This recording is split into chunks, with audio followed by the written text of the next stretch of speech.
So apparently, the recent Dungeons and Dragons Creator Summit turned into a bit of a chaotic event. It wasn't anything like it was supposed to be. It didn't go as planned. I've been seeing a bunch of news articles pop up this afternoon. I didn't actually pay attention to this yesterday because I was busy with other stuff. But today, it's like everything's in my feed saying stuff like this: that the Creator Summit turned into a roast of Wizards of the Coast that was plagued by technical difficulties. The Wizards of the Coast staff couldn't answer basic questions about their plans for diversity or anything like that. And it seems like all they really wanted to do was try to push products, which I get. I understand. Like, that's the purpose of a promotional event like this. You want to market your material. You want to get people to buy. You want to promote your virtual tabletop. You want to promote your D&D Beyond. You want to promote your upcoming books. But I think the most confusing thing out of all of this was, if you remember back last year when they made the announcement, sixth edition, only it wasn't called that. We're gonna call it One D&D, right? And it's gonna be this new thing, and we're moving towards this future. And then here we are in the post OGL space, and they've now said, oh, actually, One D&D was just a placeholder name. We're still calling it fifth edition, and it's just, yeah. So there's a whole bunch of stuff that went down at the Creator Summit, and we're going to dive into some of that chaos this afternoon, which will be published tomorrow morning. So you guys will be watching this in the morning. Anyway, if this is your first time to my channel, I'm Renfell. Welcome. Like, subscribe, hit the bell icon. All of those are great things to do if you want more coverage about tabletop things. I also do RPGs, MMORPGs. I do some streams. We do books, TV shows, films, a whole bunch of other stuff in here. So check out all the playlists. Support if you can. We'll talk more at the end about how you can support, but it's really easy with membership, super chat, super thanks, Patreon page, all that good stuff. In the meantime, though, let's just dive into this news article because it's super juicy and there's all sorts of fun stuff to talk about as we watch Wizards of the Coast continue to fumble the ball in ways that you would think they wouldn't. So the Creator Summit just happened. There was controversy around it to begin with because it was like they were only inviting influencers and they didn't really want a lot of the traditional media there, which I get. I've been an influencer, not in this space per se. My wife and I were in the travel industry for about 10 years as influencers, content creators, photographers, videographers, marketers. We were public speakers for about 7 of those 10 years. We traveled around the world speaking at conventions, working with places like the Costa Brava Tourism Board, the Falta Ireland Tourism Board for months on end, doing blogger in residence programs. I've been there. I've been at summits before, and that's what summits are about. Like, they bring in influencers because influencers are going to get the best results in terms of what these destinations want, in terms of what these companies want, and you're looking for people who are actively passionate about your products. So that part of it, I don't have an issue with. I know the controversy from some people in the media was like, well, why aren't we getting invites? Well, you're wanting to come in and you're already angling for bad press. You're already angling to write bad articles about Wizards of the Coast. They don't really want that right now. They're trying to focus on the influencers who are going to be happy about what they've got coming out of the pipeline. So it makes sense to have that happening. So I don't begrudge them that at all. It's just good marketing. So it says here, though, that during the summit, content creators derailed the itinerary, transforming it into a roast of Wizards of the Coast. It says they invited a group of noteworthy D&D content creators, influencers, and third-party publishers to a creator summit held on April 3rd, which is a few days ago. The event was planned to discuss a number of topics, including the future of One D&D, their push towards diversity and inclusion, and the new virtual tabletop. By the way, if you haven't watched my videos on the virtual tabletop stuff, I think the program looks good. I think from an innovative standpoint, I like what they're doing with it. I think it's going to push virtual tabletop in a cool new direction. It's Tailspire turned up to 11 with a bigger budget, and I don't think there's anything wrong with that. I've seen some people in the D&D space making some ridiculous claims about how it's going to ruin Dungeons and Dragons. No, it's not. You don't know what you're talking about. It's just another way to play the game. If you're someone like me who's been completely remote for the past 15 years essentially, as a digital nomad traveling around the world, virtual is where it's at. Like, I don't care to sit down at a table with people. When I can, I'll absolutely do so. But the reality for me, based on the homestead and travel and everything else, is that I live with long distance away from my friends and family. So virtual is where I play. And it's great to use a program like Fantasy Grounds, which is what I prefer. Also, got Roll20 and Foundry VTT, but a 3D environment look pretty cool. And I got to say, if they make that accessible to everyone, I can see that the Wizards of the Coast VTT program is going in good directions. So I've got nothing bad to say about that. But we talk here, it says, Indestructible, one of the major whistleblowers responsible for the OGL controversy, was one of the voices at the summit. As the event progressed, it said it played out more like a press release than a summit, causing content creators to become irritated. According to him, Wizards of the Coast executive Kyle Brink gave evasive, dismissive answers to questions raised by the audience. It came to a head during the VTT demonstration, where the presentation fully devolved into a lengthy Q&A segment where content creators grilled Wizards of the Coast on its business practices.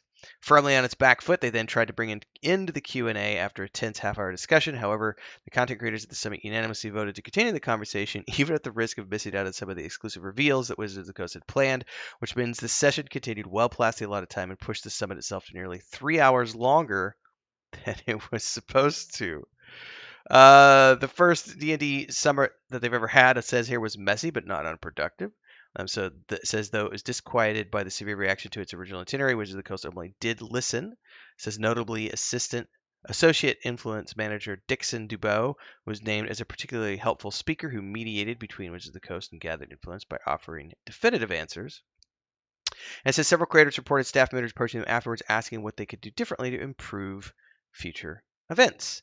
So this is one of those things where it's their first event. They're bound to screw things up as they stumble their way through, and that's normal. People should be willing to cut them a little slack. However, I understand that because people's emotions are high right now, there's not a lot of slack giving on the table at the moment.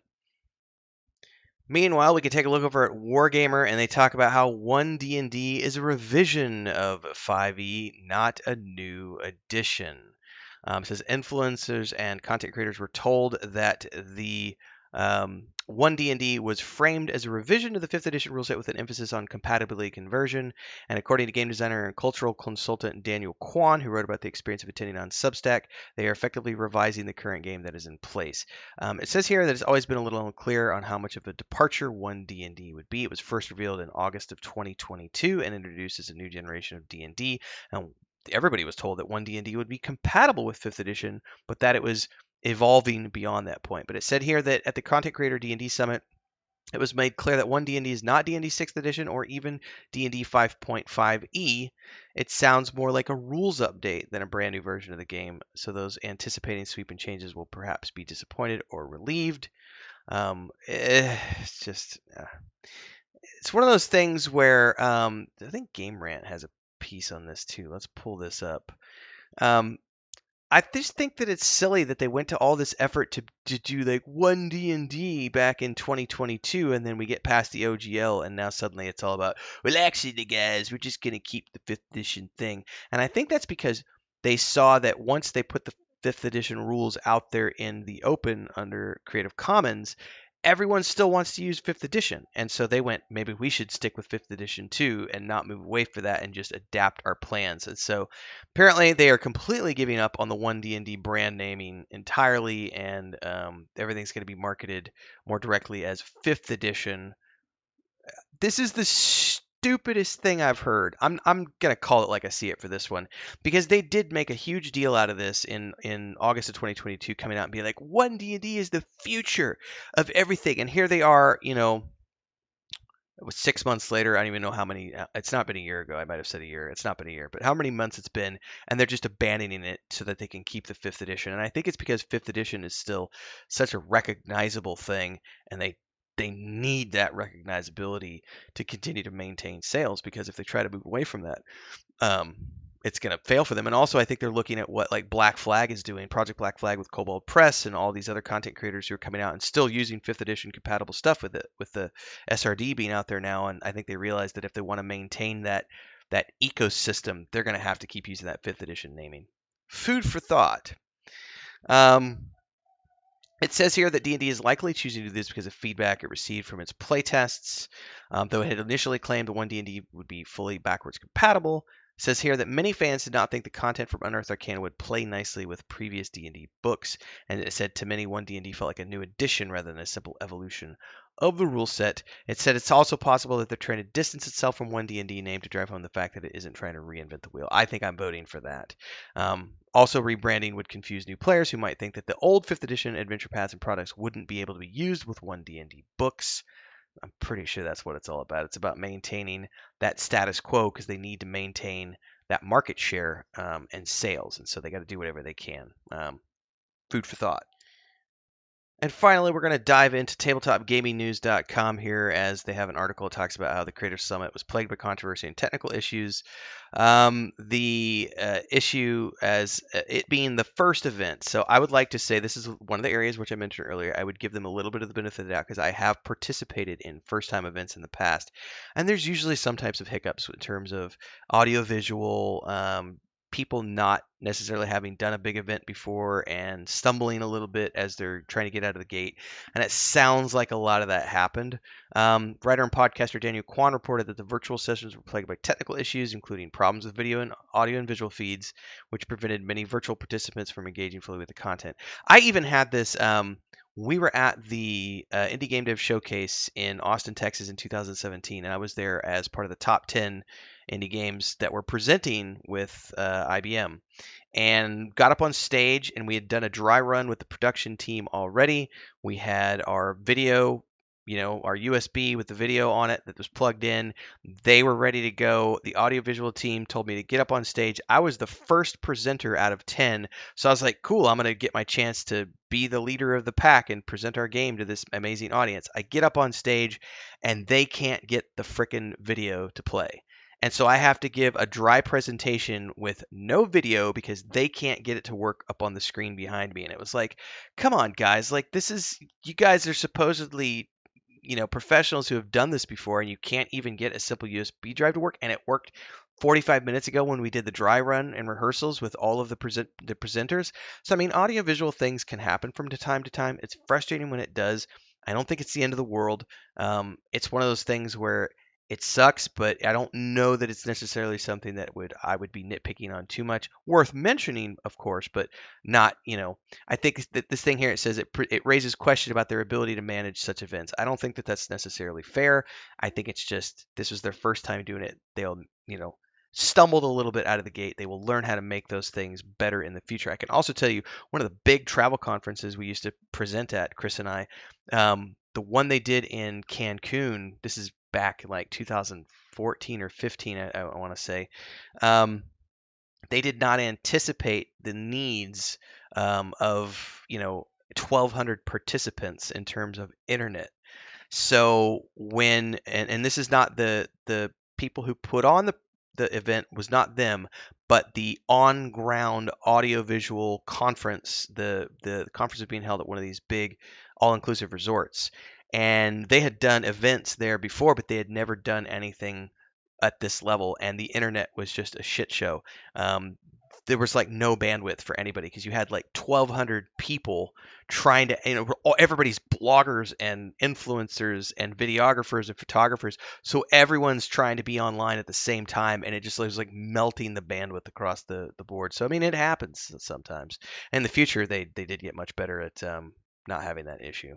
No, I don't want to subscribe to your thing here. It says, in addition to technical difficulties, the event seemed to overshadow by a focus on advertising upcoming D&D products rather than fostering a genuine dialogue between creators and Wizards of the Coast representatives. Now, this was mentioned in the other article. They talked about how it felt more like a press release as opposed to a summit, more like a press event where it was all about promoting upcoming products.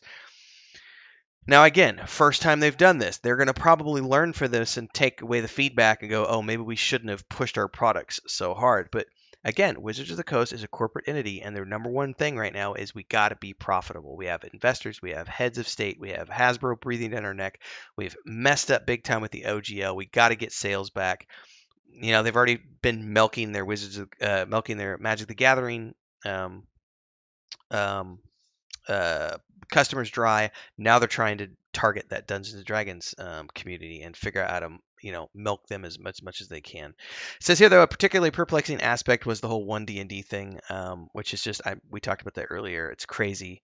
And then it says here another major concern was the accessibility of the VTT, which is being built on Unreal Engine 5, which while visually impressive can be taxing on older machines, which is going to create a barrier of entry for players with limited resources. I would say that that's not something that I would consider to be an issue. They are trying to build a next generation VTT program. That's awesome. I don't think that there's any reason to worry about the people who can't have computers that are going to be capable of running it at like max specs, because they will eventually optimize it and will be available across a wide number of machines.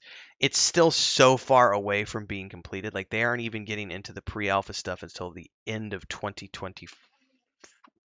Actually, I got to go back and remember when they said the deadline. I think it was the end of 2023. They were going to look at getting people into the pre-alpha. So we're not looking at a release anytime in the near future. I would say at the earliest we might see a end of 2024 release, but I would argue that it's probably going to be a 2025 release. They've got several years of work still left on this thing, and optimization will happen eventually, and it will make it accessible to a wide variety of people. So I think some people are jumping the gun a little bit here and being obsessed with something that's not an issue and shouldn't be worried about until they actually have a chance to release specs. That being said, I also don't think that you should cater. This is from a business perspective. I don't think you should be catering to the lowest common denominator, which is the people with like 25-year-old machines. Like, if you're trying to build something that's taking advantage of current tech, then it needs to be focused on current machines. And that's what they're going to be doing. There's nothing wrong with that. That's just smart business. Um, the whole diversity stuff here, it sounds like they gave the same generic responses to questions, but I also think that people are harping on Wizards of the Coast way too fucking hard in this arena. It takes time to bring diversity to a company. That's just reality. And finding the right people for the job is the number one most important thing. And they've already been bringing on diversity hires and are training those people up through the ranks. And I think that that's a good first step. You can't just make demands of companies and be like, you must have a person of color slash woman slash transgender slash whatever LGBTQ plus. Well, I don't even know the acronyms anymore. You must have someone in the VP position by the end of year, or you're failing at diversity. That is not fair to the company to make those kinds of demands. It's absolutely unrealistic to think that you're going to find that golden unicorn of a person who's going to fit all of the job requirements, who also happens to be the correct diversity hire. I think people are being way too stupid. I'm going to call it like I see it. I think people are being stupid about this. I think you have some people who have a bug up their butt about diversity, and they want to be this important figure in the culture wars, and they're trying to crucify Wizards of the Coast because white people work there. White old men work there who have been there for a very long time and who have helped build Dungeons and Dragons into what it is today. So it's like you wouldn't have D&D as it is today if you didn't have the people that are there in charge. So it is important to think about diversity moving forward. But I know people. It says some people are, upset with the progress, how it's not happening fast enough, and I think that's a very naive response to it from the culture war people. Um, it said, although executive producer Kyle Brink addressed some concerns, many questions related to safety, mental health, and financial equity were left unanswered after the impromptu Q&A session. I think that the most important thing to be here is that understanding that at the very least, Wizards of the Coast allowed people to have that impromptu Q&A session that went on for several hours as opposed to just 30 minutes extra. I think that shows the level of, I think that shows, in my mind, a level of professionalism as they are trying to work towards earning the trust back of the people. I think that they know they screwed up. I think that the people that are there now are trying hard. This is just my personal opinion. I'm not worried. I'm not talking about corporate overlords. I'm talking about the people who are in charge and who are out there in the face of the public, who are out there at the summit and everything else. I think these people are trying very hard, from what I have seen, to get the company back into the good graces of the tabletop community. And I think people need to give credit for that. I think people need to stop being so anti Wizards of the Coast. I see a lot of content creators who continue to make just ranty, bitchy posts and videos about how Wizards of the Coast is such a horrible place and everything else. And I'm like, I think you're forgetting that, it may have a corporate entity behind it and it may have made some missteps along the way, but it also employs a lot of super passionate people who have helped make Dungeons and Dragons into what it is today. And you can't discredit those people, and you can't just throw the baby out with the bathwater. You have to understand that those people are still there, and those people are still trying very hard to make good Dungeons and Dragons products. So, food for thought. In any case, this sounds like their first summit did not go as planned, but it sounds like, they tried to do good by the community. They allowed there to be lots of Q&A as opposed to trying to moderate it and saying, oh, we don't have time for that, guys. We're going to go over here and do this. I'm happy with the VTT program personally. I think the decision to ditch the One D&D branding is ridiculous. Why even announce it in the first place? There was some interesting stuff come out of this. I think the most important thing for me though is hopefully that Wizards of the Coast learns from this and makes the next Creator Summit even better, because that's the only way you can get better is by stumbling and screwing up and figuring out how to fix the things that went wrong the first time and getting better at the second one, then at the third one and the fourth one. And hopefully you have people in the community who are willing to allow them the chance to get better as opposed to just trying to crucify them because it wasn't this perfect thing. Those are just my thoughts. Like, subscribe, hit the bell icon if you like my take on things. And if you want to support, super easy. On live streams and premieres, you can do super chats and stickers. On uploads like this one, you can just do a super thanks. Or on a YouTube short, you can do super thanks. Pre-programmed amounts down below. Just click the buttons that YouTube has provided for you. Plug in your own amount. Do like 72 cents or $42. I don't know. It's up to you. Also, memberships here on the channel. We have a Patreon page as well for our own tabletop product, which includes a point-and-click adventure game and a fantasy book series. There's a Discord. Links are down below, and I'll see everybody in the next episode. Until then, stay safe and happy gaming.